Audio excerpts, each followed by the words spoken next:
Welcome guys, Darren here with a box review of 1991-92 Upper Deck Basketball. This is the high series, not the low series. This is a high series. And for the high series, they actually do have Jerry West cards on the back of the box. They didn't do that in the low series, but for the high series they did.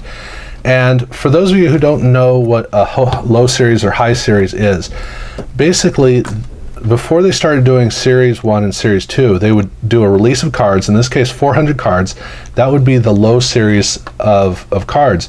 It would just be their release, and then they would do an additional 100 cards, 150, however many.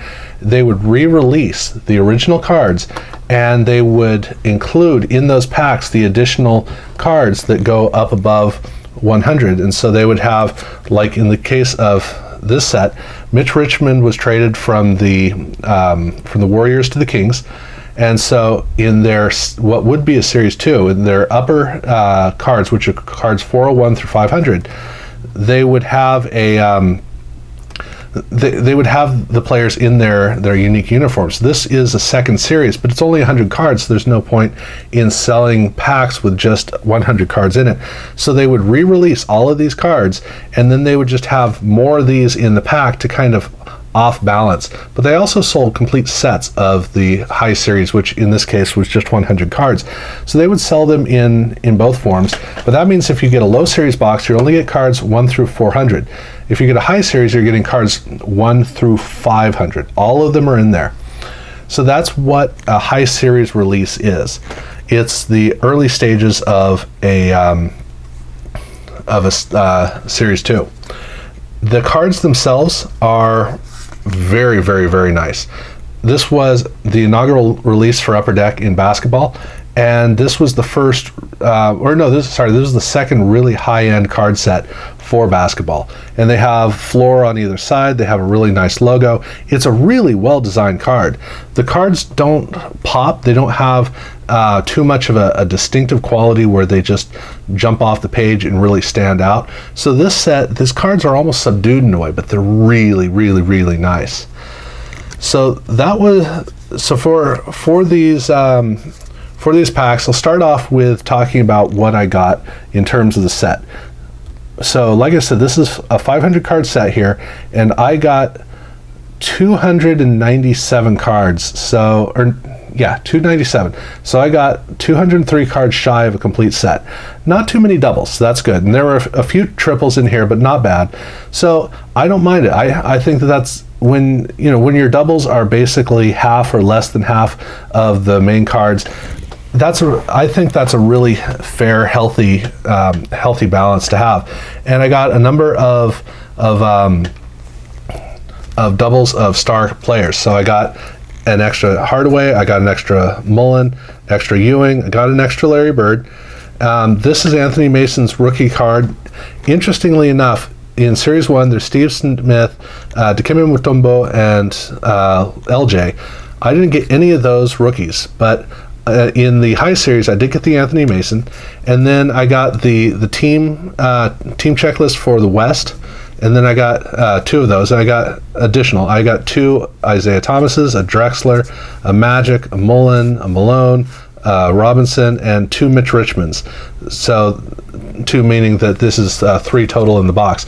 So that's the number of doubles that I got, which isn't a lot. That's pretty meager all in all, but it's okay.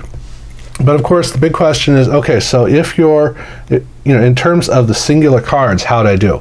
And actually, I did quite well. So first off, the biggest question everyone's going to have is how many Jordans?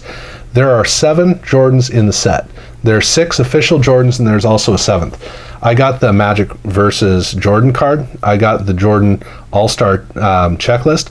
I did not get the Jordan All-Star. That's the one I didn't get. I did get the Jordan team card. Obviously, I got the regular Michael Jordan player card. And then in Series 2, they had another All-Star set, and I got Michael Jordan there. And the one card that's an exception to all of this is the East checklist, where Michael Jordan is in this checklist as well. So, see, yeah, there he is right there next to Phil Jackson. And so that means I got 6 of the 7. Without the All-Star, I didn't get the full group, but I didn't get a single double of Michael. But really, Larry Bird's the best double that I got. Now, in the set, the cards that are in the set, I already showed you the Jordan cards, but the other good cards in the set are Magic Johnson, a Magic Johnson All-Star, David Robinson All-Star, Magic Bird team card, Scottie Pippen, John Stockton, Sean Kemp, Reggie Miller, David Robinson, Patrick Ewing, Bird, Sir Chuck, LJ, team card, or checklist. Mutombo and Steve Smith, top prospects. Anthony Mason's rookie card. East and West, Magic, Robinson, Olajuwon, and Richmond. Now, there are a lot of players I didn't get. You notice that I didn't have any Akeem Olajuwon cards in here, and that is very true. And there are one or two Magic cards that I didn't run into.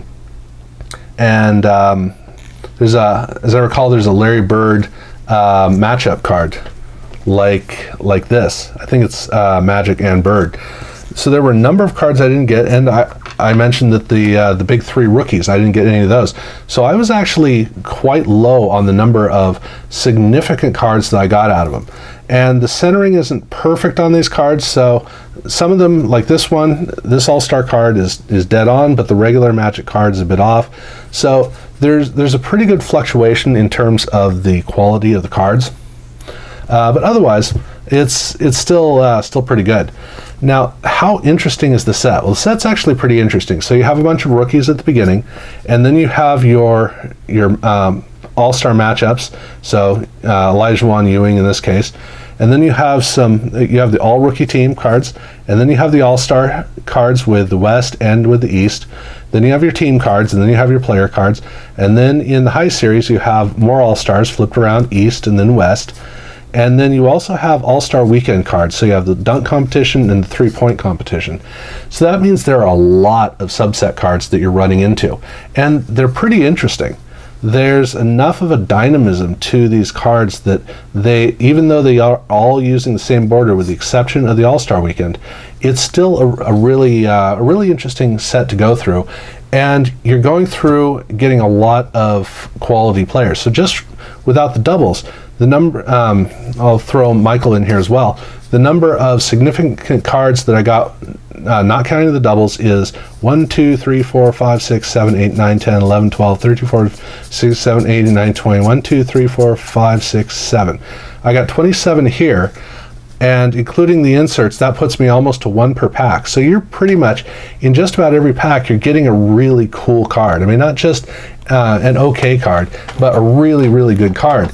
And again, I haven't even bothered to, I didn't end up with Akeem Olajuwon and a few other significant players. So it was a really good, it's a good enough mix in terms of, at this time, basketball sets were small and the players just kept getting repeated and repeated, so you get lots of cards.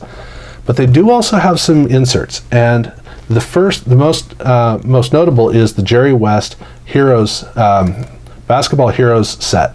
And this is a 9-card set plus a header card, no number header card, which makes 10. Obviously, I didn't get the autograph, but these are this is what the cards look like. And this was,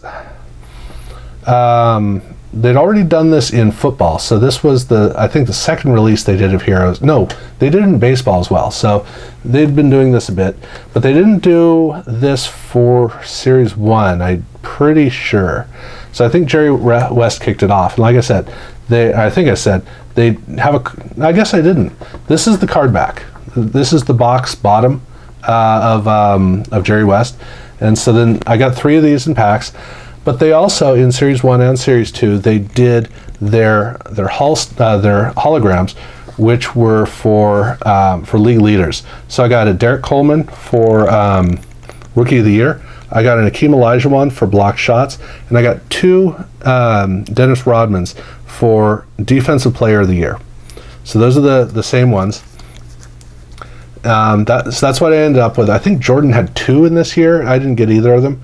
So in terms of Jordans, this was a pretty low box. I got almost all of the Jordans in the set, but I was obviously lacking in terms of getting a prolific number of Jordans. So it was a nice kind of relaxed, subdued affair.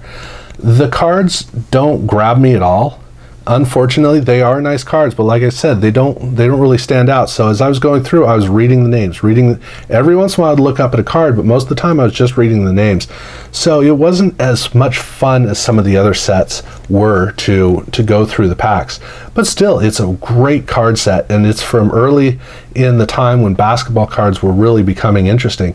And this was one of the most interesting sets from early on in the years. But yeah, it's going to take it would definitely take 2 boxes, probably 3 boxes to complete a set here with the high series. The doubles weren't too bad, so that was pretty good. And I got a number of quality doubles. It would have been nice to get more, but you know, it still worked out fine. So it was a fun box. It's still a little overpriced. I mean, everything's overpriced right now, but other than that, that's yeah, it is a nice experience to go through. And for me, it's fun because this was right a year after I started collecting, so it was fun to get back into the early days.